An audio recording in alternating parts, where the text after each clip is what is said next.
Simon, great to meet another Aussie living overseas.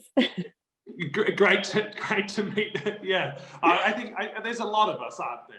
Yeah, we're everywhere. Simon, do you remember the first time you read the script for The Dig and how it made you feel? Yeah, I felt very moved by it. I felt, first of all, I felt it was a page turner. I wanted to know exactly what happened next. But I felt very moved by the emotional core of the movie and the idea of the fleeting nature of the impact that we have on the earth as human beings in the larger scheme of things. And that life can be snatched from us at any moment, and the argument that then makes for really keeping hold of the people we love and cherish right now. You know, of course, that suddenly has taken on an extra meaningfulness in these pandemic times. Yeah, I was going to say, if you reread that script now and had to reshoot the film, let's say next year, do you think you would have seen anything differently?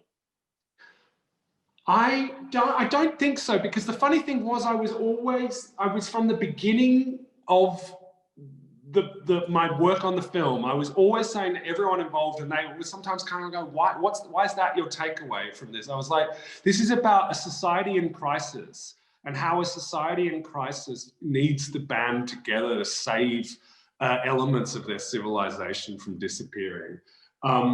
And I knew that would, I mean, we've had that feeling since I read the script in 2015. I think, it can, of course, everything's a lot more extreme now than it was back then, but it already felt like we didn't know what the next few years held for us. And that feels all the more so now. And that sense of not knowing what's over the hill of next year, it's terrifying.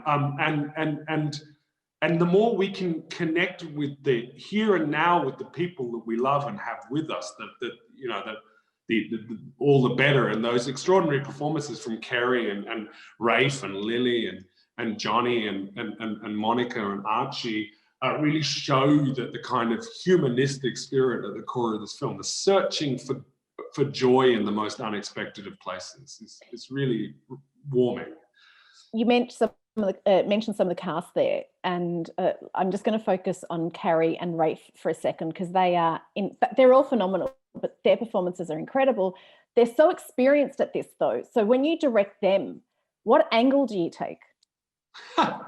The same one that I take with all of the actors that I work with, which is, if it's not broke, don't fix it. Just let it be great. But also, if you can see that it could be better, or that it could go deeper, or that it can get more meaningful, or that there's something that something unexpected you can get out, then say it. It's just about being reactive. It's about seeing something and seeing what's missing and adding to it. But if nothing's missing, then it's just encouraging with the confidence of feeling free to be vulnerable, that they've got a safe space around them to be real and raw. That's what I do with all actors. It's just kind of sometimes a lot easier with the titans of the acting industry, and they of course make my work a lot better through their work. And finally, there's quite a few themes going through this film, as you mentioned. One of them is our legacies, what we leave behind. What are you hoping to leave behind? Oh God, that's a terrifying question. I know, sorry. I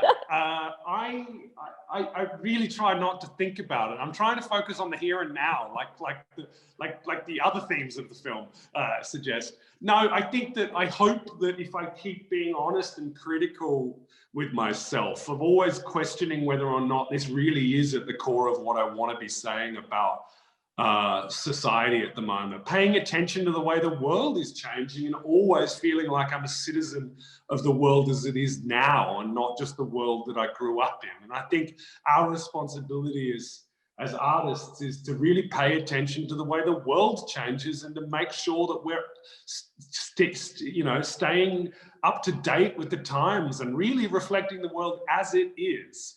And hopefully, if you can keep doing that, then that creates a kind of maybe incidentally that will also create a legacy, but I don't think you can think about it while you're living.